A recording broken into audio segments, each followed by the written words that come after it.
se puede utilizar mejor definición para ella, la reina del rock and roll. Tina Turner falleció el pasado miércoles a los 83 años. La cantante de origen estadounidense murió tras una larga enfermedad en su casa de Kuznet, cerca de Zúrich, en Suiza. Con ella, el mundo pierde una leyenda de la música y un modelo a seguir. Llevaba retirada desde hacía años, había sufrido una serie de problemas de salud, incluidos un cáncer, un derrame cerebral e insuficiencia renal. Turner nació como Anna Mae Bullock el 26 de noviembre de 1939 y se crió en Nutbush, Tennessee, Estados Unidos. De origen humilde, Turner superó un matrimonio abusivo y se convirtió en una de las artistas femeninas más populares de todos los tiempos. Artista fascinante en vivo, Turner tuvo una serie de éxitos de R&B en la década de 1960 y principios de 1970, junto a su dominante y violento esposo Ike Turner, antes de que ella lo abandonara. La artista saltó a la fama junto a su esposo en la década de 1960 con canciones como Proud Mary y River Deep Mountain High. En 1978 se divorció de Ike, quien durante años abusó de ella física y psicológicamente, y logró un éxito aún mayor como solista en las décadas de los 80 y 90. Cuando cantaba sobre el dolor y la angustia con su voz ronca, cada palabra sonaba verdadera. Su carrera en solitario se tambaleó durante años antes de lograr una sorprendente reaparición en 1984 con su multiplatino Private Dancer y su éxito número 1 What's Love Got to Do With It. Emotion. What's love got to do with it? Who needs a heart when a heart can be broken? Con su voz áspera y unos movimientos frenéticos sobre el escenario, Tina Turner conquistó al público de medio mundo, convirtiéndose en una de las estrellas inolvidables de todos los tiempos. Turner se convirtió en una de las mayores estrellas del pop y el rock, con éxitos como Let's Stay Together, Steamy Windows, The Best, I Don't Wanna Fight y Take You.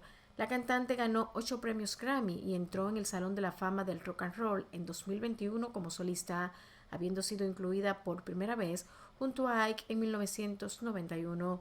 Su talento musical y arrolladora presencia en los escenarios cautivó al público durante más de medio siglo. Descansa en paz, reina del rock and roll.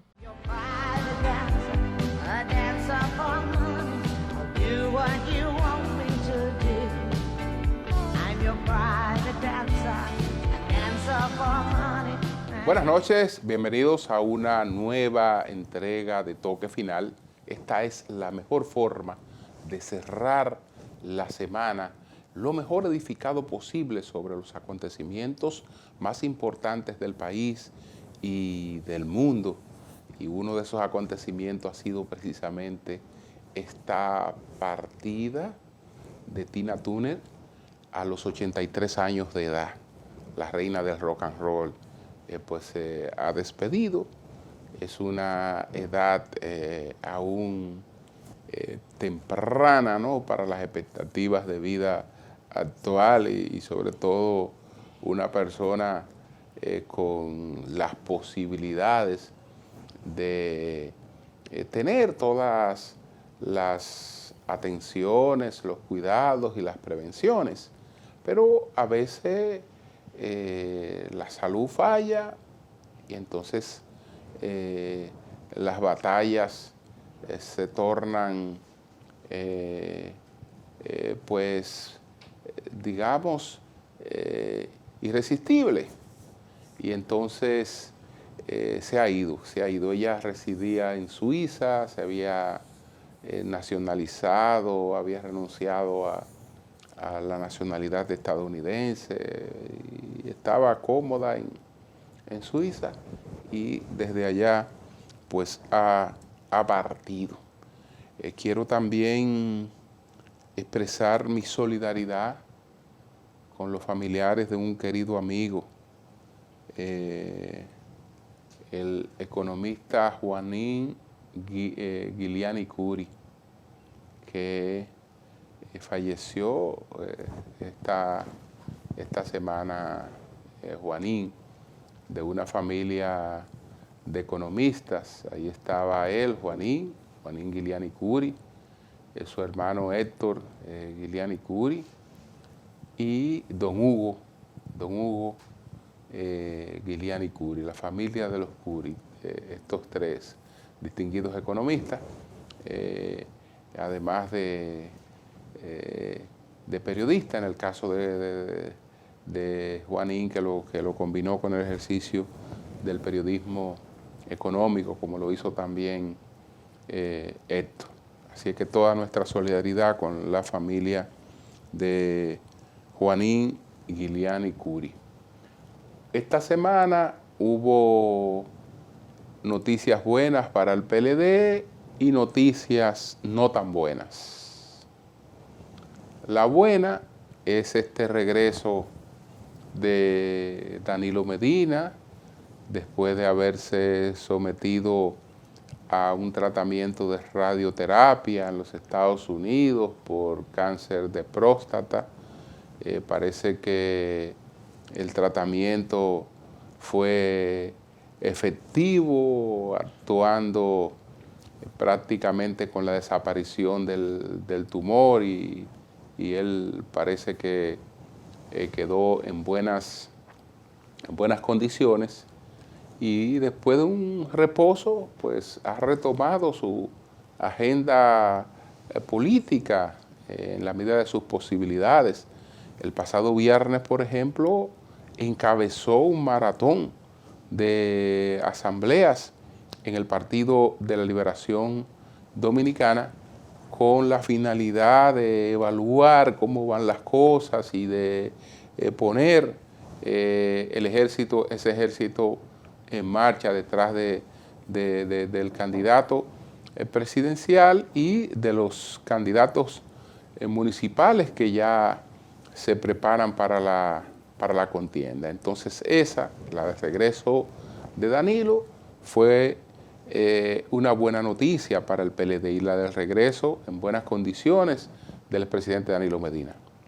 Pero hubo otras noticias que no fueron tan buenas, como la de la renuncia de Francisco Javier García como jefe de campaña del candidato presidencial Abel Martínez.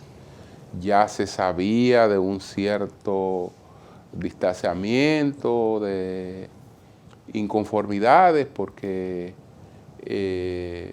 Francisco incluso estuvo un mes un tanto aislado de algunas actividades, probablemente disgustado por algunas cosas que se llevaron a cabo sin que fueran de su conocimiento, y yo creo que siempre es efectivo para el éxito de una campaña que las cosas por lo menos se comuniquen. Entonces, él hizo lo que entendió más prudente. Si el aspirante presidencial pues no está del todo conforme o está haciendo cosas que él entiende que deben hacerse, pues dejar la campaña a su mejor criterio y que él entonces designe otra persona, no ser un factor de conflicto. Esto en términos de imagen, en lo inmediato afecta las aspiraciones de Abel, porque la experiencia de Francisco como jefe de campaña, las condiciones que tiene Francisco como expositor, que en cualquier momento difícil sale, da la cara, aclara situaciones, pues yo sé que pudieran echarse de menos en la campaña. Lo que hay que esperar es que Francisco Javier de todas maneras desempeñe su rol, pues en beneficio de su partido. Y ya lo otro tiene que ver con las evaluaciones que se han publicado, sobre todo la de RCC Media, que plantean que ciertamente toda esta campaña que se ha realizado contra el PLD, que ha estado en el ojo del lawfare, que no es otra cosa que el uso de la justicia con fines políticos, que eso le ha afectado y que tiene que buscar la forma estratégica de recuperarse para que pues pueda lograr el sitial de competir para quedar en segundo lugar en las elecciones y posiblemente entonces ir a una segunda vuelta frente al presidente Luis Abinader. Señores, vamos a hacer una pausa. Retornamos en breve. ¿Cuáles fueron los 10 acontecimientos más importantes de esta semana? Adelante.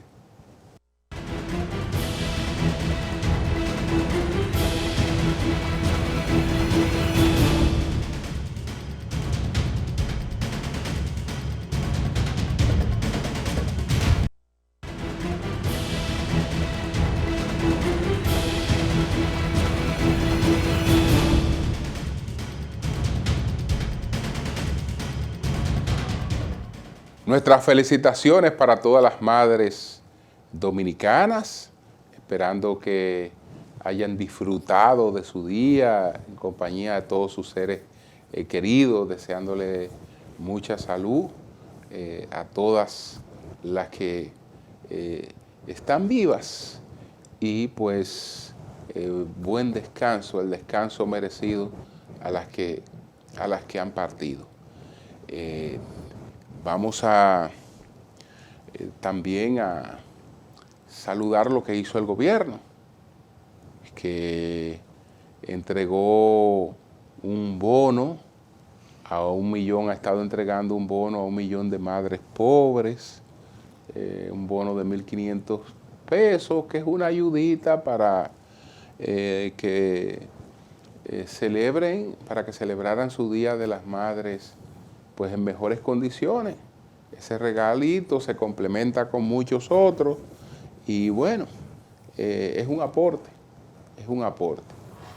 También esta semana cambiamos de preocupación. La semana anterior y desde hace varias semanas, nuestra preocupación era la sequía. No teníamos agua en muchos sectores. La CAS tratando de suplir algunos sectores, la gente comprando agua, muchas limitaciones por la sequía. Esa preocupación ha desaparecido esta semana, pero entonces vino una nueva, que son las inundaciones. Hemos tenido inundaciones por pipa. Incluso en obras que se han realizado con la finalidad de embellecer y de canalizar cañadas, que hospitales, que calles totalmente anegadas y todo lo que eso implica. Y eso que la semana próxima ya vamos a iniciar la temporada ciclónica. Entonces ahora nuestra preocupación son las lluvias, son los aguaceros. Fíjense que siempre hay algo frente a lo que estar alerta. Vamos a presentar de inmediato los 10 temas de mayor impacto esta semana. Adelante.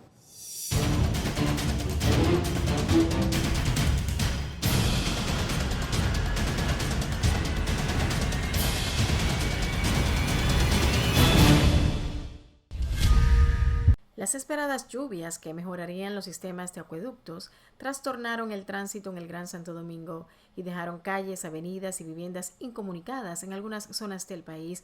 En la capital, las lluvias han inundado algunos sectores y han dificultado el tránsito de vehículos en las principales avenidas de la ciudad.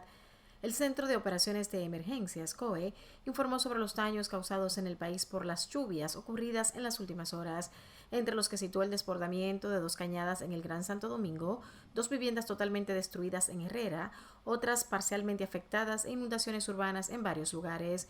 El informe del COE detalla que la crecida del río Cenoví en la provincia de Hermanas Mirabal produjo varias grietas en asfalto del puente que comunica Salcedo con Tenares, impidiendo el tránsito vehicular, en tanto que en la comunidad de Guayabito, Santiago Rodríguez, unas 10 familias fueron evacuadas de forma preventiva para un total de 50 personas desplazadas a casas de familiares y amigos, mientras en Puerto Plata, por las fuertes lluvias, el río Bajabonico aumentó su cauce y rompió el badén que comunica Inver con Saballo y La Piragua, quedando ambas comunidades incomunicadas.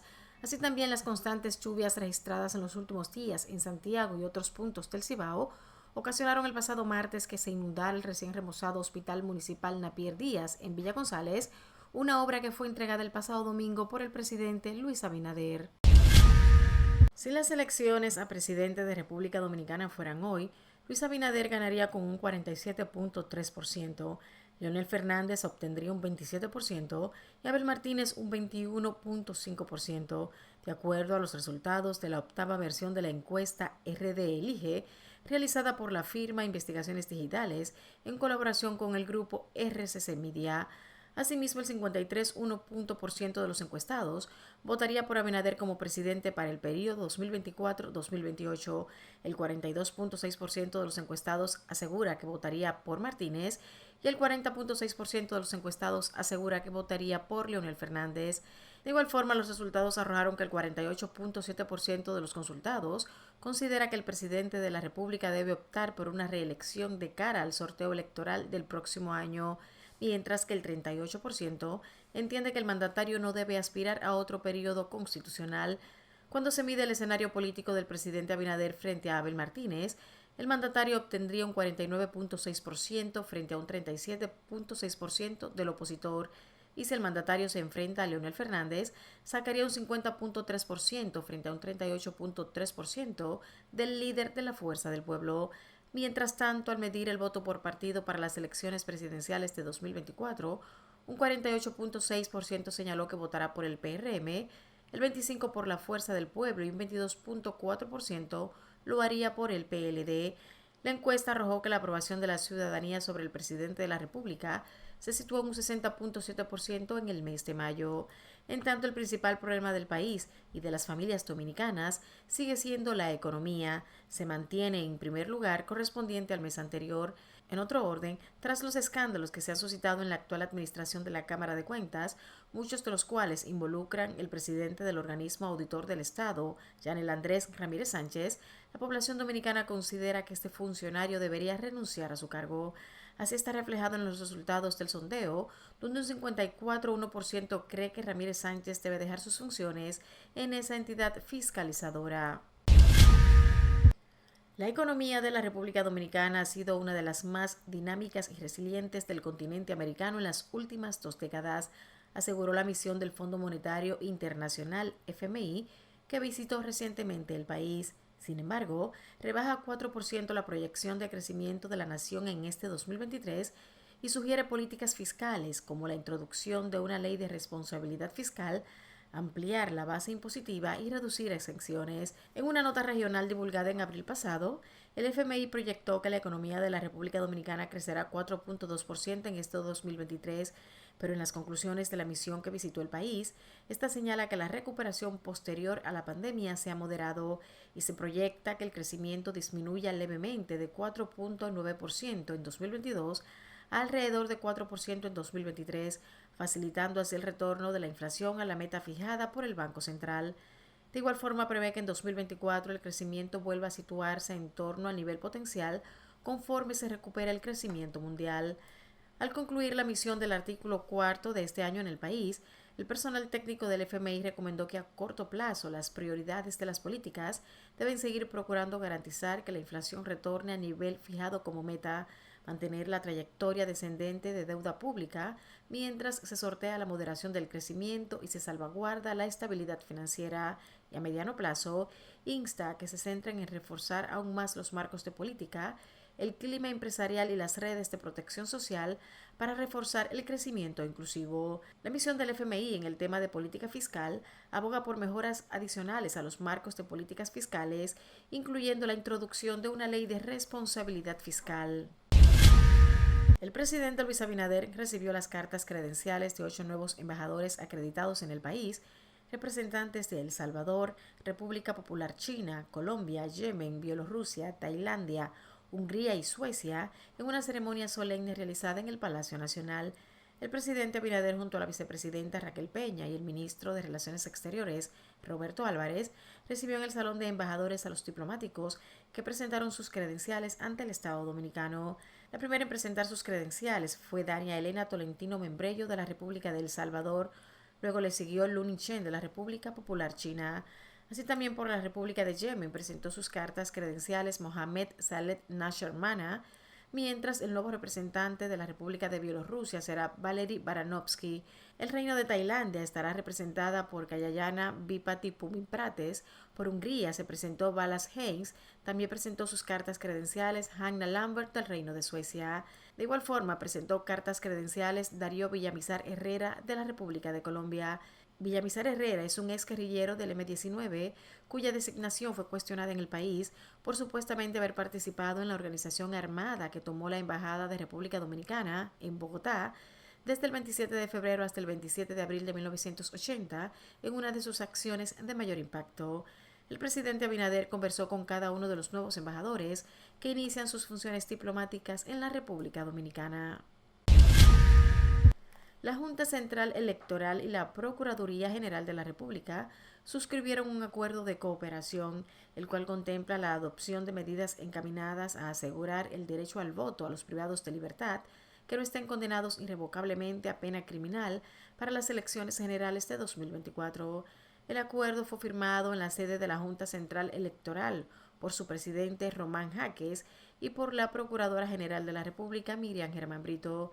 Mediante el convenio, el órgano electoral y del registro civil proveerá equipos para el empadronamiento y la actualización de información biométrica en los centros de reclusión, así como el uso del sistema multibiométrico en los procesos de consultas e identificación de personas, imputación y privados de libertad, mientras que la Procuraduría tendrá acceso a los mecanismos de consultas en la base de datos de la Junta Central Electoral. De su lado, el Ministerio Público se comprometió a disponer de las facilidades, personal y medios tecnológicos y logísticos necesarios para la lectura, registro y proceso de información biométrica, procurando el aprovechamiento máximo tanto de los equipos como de los mecanismos provistos por la Junta Central Electoral para procurar la identificación e individualización de personas, imputados y privados de libertad. El acuerdo también permitirá depurar el padrón del sistema carcelario, excluyendo a todas las personas juzgadas de manera definitiva e irrevocable. La comisión organizadora de la 30ª Convención del Partido Revolucionario Dominicano, PRD, informó que Miguel Vargas Maldonado obtuvo 938 votos para un 75.71% del total de votos válidos, que fueron 1.239, para la presidencia de esa organización política para el período 2023-2027. Siguió a Vargas Maldonado Jr. Santos con 301 votos para un 24.29%. Janet Camilo, presidenta de la Comisión de Elecciones Internas, informó que también fueron electos Peggy Cabral como secretaria general del PRD, así como Arnaldo Pimentel, secretario de organización, quienes conformaban la plancha número 1. En este proceso partidario se escogió al presidente del partido, así como a los titulares de las secretarías general de organización, 21 vicepresidentes nacionales y 21 subsecretarios generales. El proceso se realizó mediante votación directa y secreta, bajo la modalidad de presentación de candidaturas plurinominales. Luis Alberto Brito Troncoso, alias Luis, y Alison de Jesús Pérez, alias Chiquito, dos de los implicados en el asesinato de Joshua Omar Fernández, estuvieron presentes en al menos 2 audiencias de solicitud de medida de coerción en el Palacio de Justicia de Santiago por el caso del niño Gioser Félix. Ambos se presentaron en el Palacio de Justicia de Santiago el 27 de abril y el 5 de mayo, siendo este último día en el que se dictó prisión preventiva para los imputados.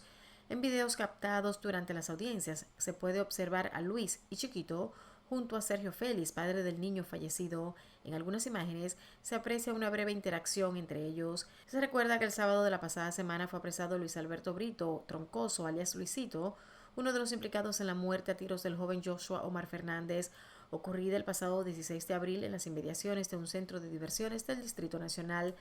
El joven de 29 años se presentó al destacamento de la policía de Pedernales, según el parte policial, en tanto que a Alison de Jesús Pérez, alias Chiquito, le fue impuesto 1 año de prisión preventiva, al igual que a Wesley Pisen Carbona, alias Dotolcito. La tercera sala penal de la Corte de Apelación del Distrito Nacional ratificó las sentencias que emitió el Tribunal de Primera Instancia contra 3 de los vinculados en el pago de los $92 millones de sobornos que admitió haber hecho en el país la empresa constructora Odebrecht. El tribunal confirmó la condena de 8 años de prisión al empresario Ángel Rondón Rijo y los 5 años de cárcel para el exministro de Obras Públicas Víctor Díaz Rúa, mientras que confirmó la absolución del abogado Conrado Pitaluga. El Ministerio Público apeló la decisión en torno a Díaz Rúa y Pitaluga y buscaba que ambos sean condenados a 10 y 7 años respectivamente, en tanto que Rondón buscaba que la Corte revocara la sentencia de 8 años en su contra, lo mismo que Díaz Rúa, que pretendía su anulación. En el caso de la ratificación de la condena de Díaz Rúa, el juez Daniel Nolasco emitió un voto disidente al ponderar que el imputado presentó pruebas suficientes que justifican sus bienes. Los 3 fueron los únicos en apelación tras el fallo emitido el 14 de octubre de 2021 por las juezas del primer tribunal colegiado del Distrito Nacional, que condenó a Rondón y a Díaz Rúa y que declaró no culpable a Pitaluga, Andrés Bautista García, Tommy Galán y Roberto Rodríguez. El informe policial sobre el robo del que fue objeto una paciente del Centro Médico Hospitén indica de manera preliminar que no hubo armas en el hecho y que el asaltante en un descuido cargó con un bulto con las pertenencias de la dama. La afectada es una funcionaria de la Cámara de Diputados de nombre Rosagna Pérez, quien previamente había sido intervenida quirúrgicamente. Según el informe, el hombre entró como un visitante normal, logrando evadir la seguridad. El hecho ocurrió entre las 2:20 y 2:24 de la tarde del pasado lunes en el piso 4, habitación 17 del referido centro de salud. El encargado de seguridad de Hospitén comunicó a las autoridades que en sus indagaciones no se evidencia el uso de armas. El elemento conversó con la paciente y en un descuido realizó el robo. Comenta que fue una hermana de la paciente que luego salió escandalizada y al parecer subió el caso a las redes, indica el informe policial. Finalmente, el fútbol español ha vuelto a ser remecido por un debate sobre el racismo a raíz de otro episodio de abusos contra el astro Vinicius Jr., con el presidente de la Federación Nacional reconociendo que el país padece un problema de racismo. El Real Madrid, el club del atacante brasileño, exigió a las autoridades que el incidente ocurrido el fin de semana sea investigado como un delito de odio. Dirigentes, así como jugadores en activo y retirados, se solidarizaron con Vinicius, quien el pasado domingo se planteó retirarse de la cancha tras recibir insultos racistas por parte de hinchas durante la derrota del Madrid 1-0 en Valencia en la Liga Española. 7 personas fueron detenidas el pasado martes en relación con los incidentes de insultos racistas dirigidos a la estrella del Real Madrid. La policía de España informó que 4 jóvenes fueron detenidos por colgar presuntamente un muñeco de Vinicius de un puente de Madrid en enero, mientras que otros 3 fueron arrestados bajo sospecha de estar implicados en los insultos racistas dirigidos al brasileño durante el partido del pasado domingo contra el Valencia. El jugador brasileño del Real Madrid fijó posición luego del incidente de ataques racistas en su contra por parte de la fanaticada del Valencia FC. En sus redes sociales, el brasileño habló sobre la situación. En un video aseguró con imágenes cómo esta situación no es, a su juicio, un caso aislado, sino que es víctima regular de ataques racistas a lo largo de la temporada en España. Cada ronda fuera de casa es una sorpresa desagradable y hubo muchas esta temporada. Deseos de muerte, muñeco ahorcado, muchos gritos criminales, todo registrado. Pero el discurso siempre recae en casos aislados. Un hincha, no son casos aislados. Son episodios continuos repartidos por varias ciudades de España e incluso en un programa de televisión, indicó el jugador. El brasileño ha recibido amplio apoyo por parte de varios sectores de la vida pública en España, Brasil y alrededor del mundo. A su vez, su caso vuelve a destapar los conflictos raciales en el mundo del fútbol y más en el fútbol europeo.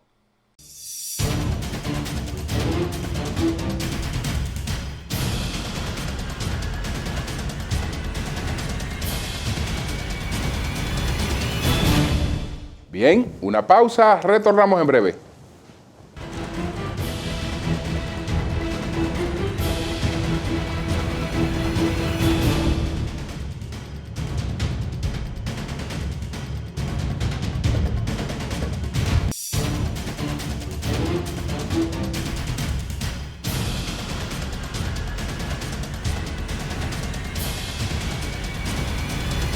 Está definitivamente configurado el panorama electoral hacia las elecciones municipales y hacia las presidenciales y congresuales del 2024? Creo que no. Aunque hemos visto la tendencia, ¿no? Que han marcado algunas encuestas. Pero aparte de lo que establecen esas encuestas que mantienen al presidente Abinader con las posibilidades de ganar en una primera vuelta, pues en un escenario donde hay 3 candidatos presidenciales y 3 partidos situados sobre un 20% del electorado, es difícil que se produzca una definición en primera vuelta. Está el desafío de las elecciones municipales. Hay un esfuerzo por lograr una coalición opositora, es decir, por tratar de que el Partido de Liberación Dominicana, Fuerza del Pueblo, el PRD y otras agrupaciones pues coordinen llevar candidaturas comunes en la mayoría de los municipios. Hay la posibilidad de que eso ocurra, si no en todo el territorio nacional, en una parte del territorio nacional, hay la posibilidad de que eso ocurra. Pero además de lo que puedan decir hasta ahora o estén planteando hasta ahora las encuestas, bueno, hay una realidad estructural. Ya sabemos que el posicionamiento que no está avalado por estructura a la hora del voto se desinfla. Se desinfla. Es decir, las personas, los aspirantes, alcanzan el porcentaje de votos que le permite alcanzar la estructura de la que disponen.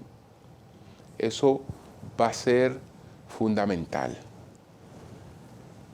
Hay quienes se preguntan, bueno, si está planteada la posibilidad de que el presidente Abinader ganara las elecciones en una primera vuelta, ¿no sería oportuno entonces adelantar una alianza y que desde la primera vuelta las principales fuerzas concurran unidas hacia las elecciones?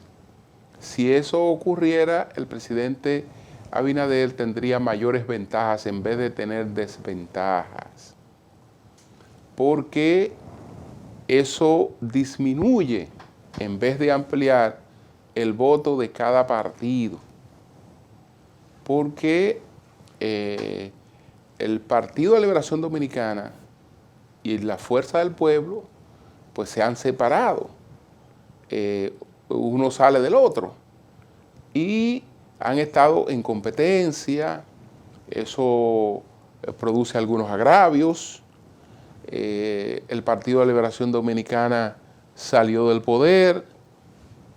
Muchos PLDistas entienden que el expresidente Leonel Fernández fue responsable de la salida del poder del PLD.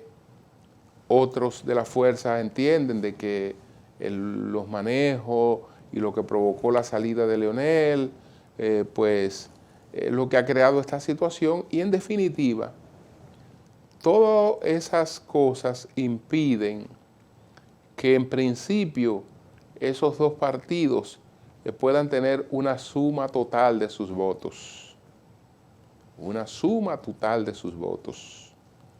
Entonces, al impedir que esos dos partidos, por las diferencias que tienen, puedan sumar totalmente sus votos, una alianza extemporánea, lo único que haría sería favorecer a Luis Abinader.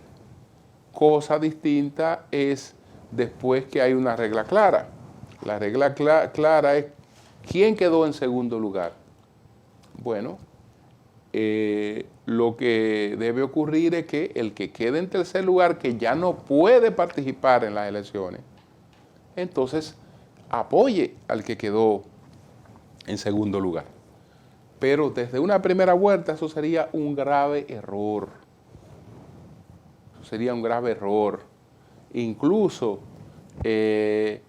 las alianzas municipales deberían ser parciales, no deberían ser en todo el territorio nacional. Cada marca debería fajarse a hacer su trabajo para que se determine en un proceso quién es quién en un proceso. Y a partir de ahí, pues, irse a una primera vuelta y entonces que los resultados de la primera vuelta también sean lo que hablen. Entonces, si esas reglas están claras, lo que es igual no es ventaja. Lo que es igual no es ventaja. Vamos a pactar, deben decir ellos, en función de lo que alcancemos, de lo que mostremos realmente a la hora de que se cuenten los votos. Vamos a una pausa, retornamos en breve.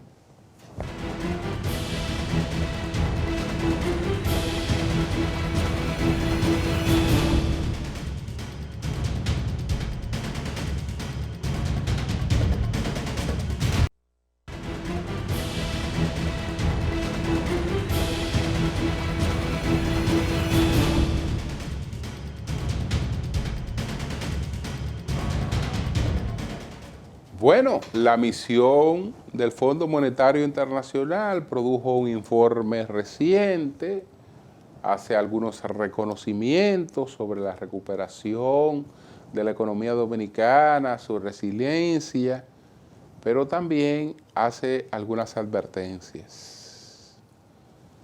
Deja claro que el país debe abocarse a una reforma fiscal, también a una ley de responsabilidad fiscal. Hace advertencias sobre el tema del endeudamiento también. Entonces, nuestro equipo formuló las 3 preguntas sobre este informe, la lectura que debemos dar a este informe, a la rebaja de las expectativas de crecimiento, aunque mínima, que hizo el Fondo Monetario Internacional. Nuestro equipo consultó al economista Luis Reyes, quien fuera director general de presupuesto. Vamos a ver la respuesta que ofreció a nuestro equipo el licenciado Luis Reyes. Adelante.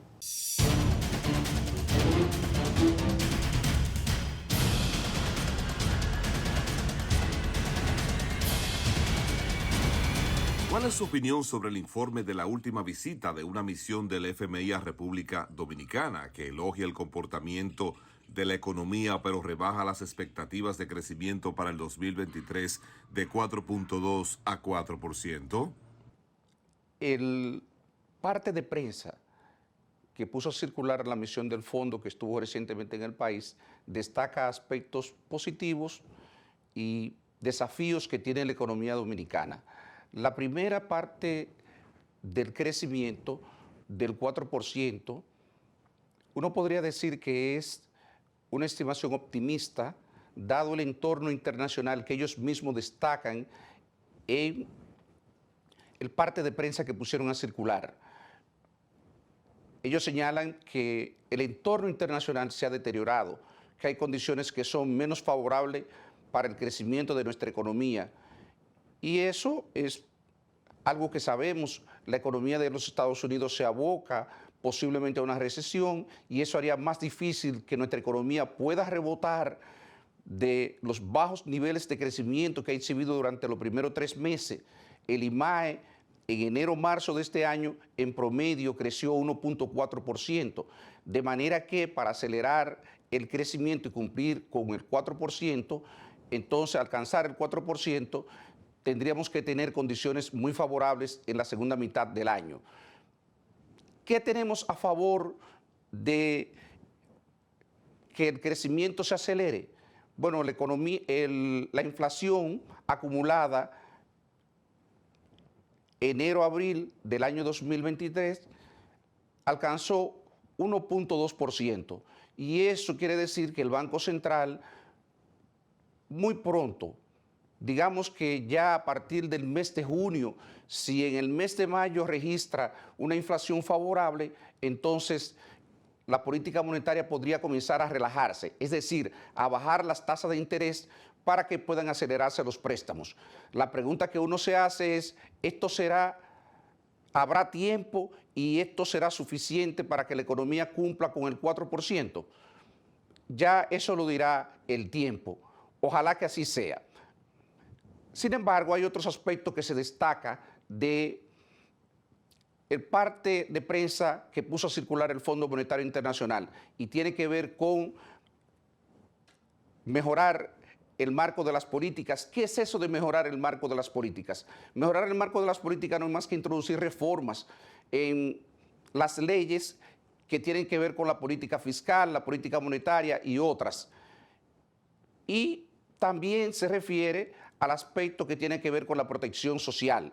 El fondo hace énfasis y es reiterativo en su documento en la necesidad de mejorar la protección social, de no permitir que se deterioren los niveles de pobreza. Y eso también me parece que es positivo y vale la pena rescatarlo.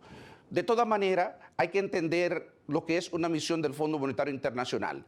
Esa misión viene al país en condición de aliado del país y trata de tener no un enfoque crítico sobre la economía dominicana, sino un enfoque lo más balanceado posible, de manera que sus pronunciamientos no afecten las posibilidades que tiene el país, tanto en los mercados internacionales como con los agentes internos.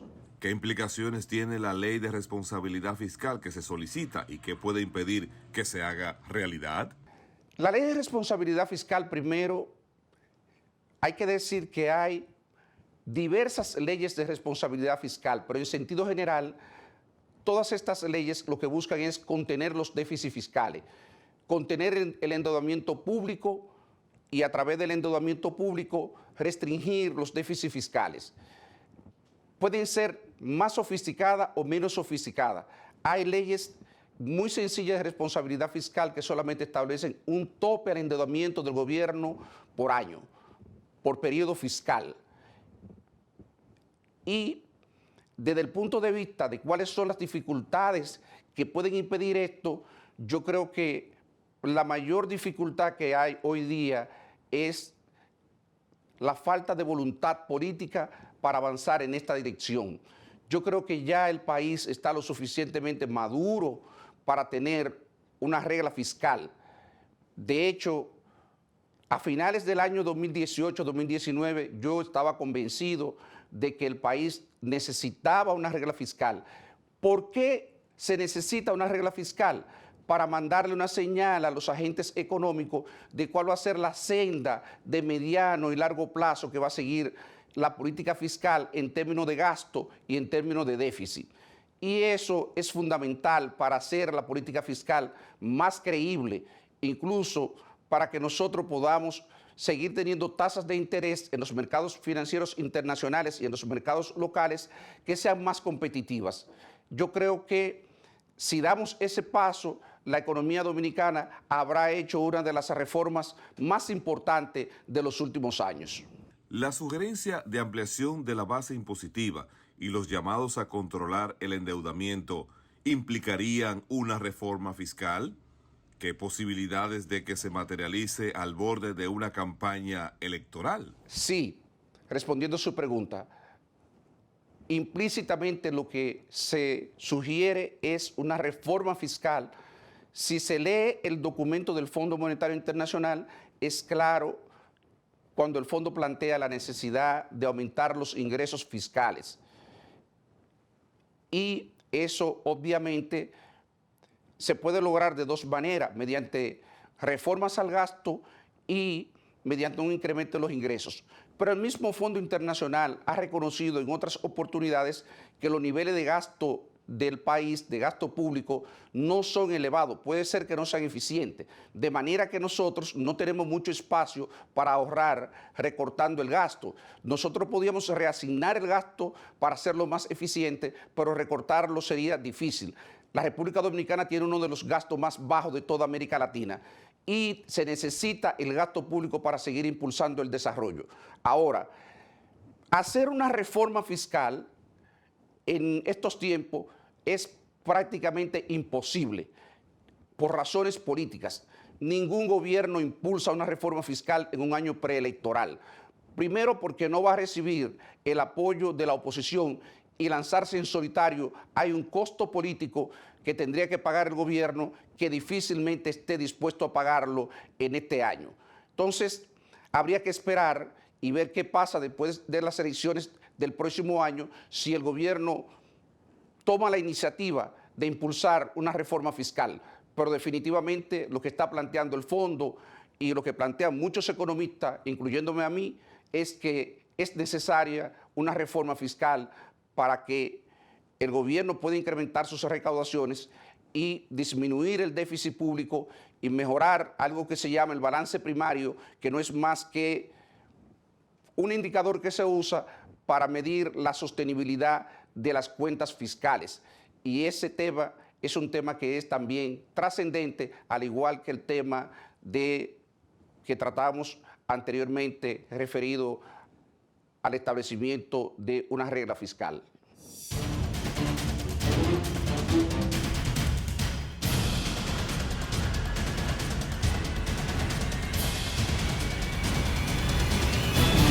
Vamos a una pausa, retornamos en breve.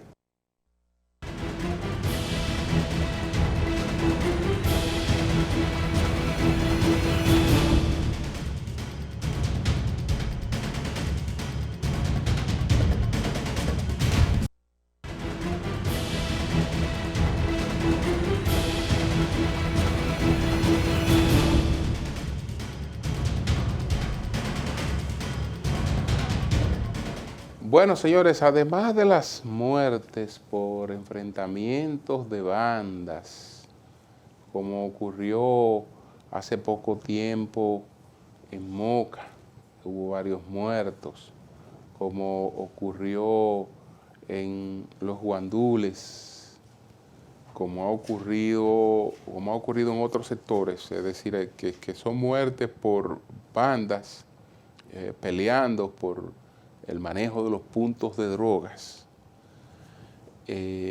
También se nota un resurgimiento de la delincuencia, los robos, los asaltos. Esta semana nada más y nada menos que fue asaltada una persona en la sala de una clínica, en un hospital. Eso no había ocurrido aquí, que una persona en una clínica, interna en una clínica, pues pueda ir y ser atracada en la propia clínica, como pasó con una funcionaria de la Cámara de Diputados. Hace un tiempo que eso ocurrió, antes de, digamos que a finales de año, y hubo una reacción policial y el asunto se aplacó. Pero ahora la delincuencia se ha desatado de nuevo. Es la principal queja en todos los barrios, de que la delincuencia está realmente insoportable. Entonces, hay que ver cuál va a ser la reacción de las autoridades. Hace falta patrullaje, hacen falta policías en las calles, hay que reforzar los destacamentos, porque la gente dice que hay muy pocos policías en los distintos destacamentos, además de que, bueno, la gente también por su parte tiene que incrementar la prevención. Sabemos que se trabaja desde hace tiempo una reforma policial, eso como que medio se ha estancado por algunos conflictos y en definitiva tenemos otra vez el grito al cielo con la bendita delincuencia. Buenas noches a todos.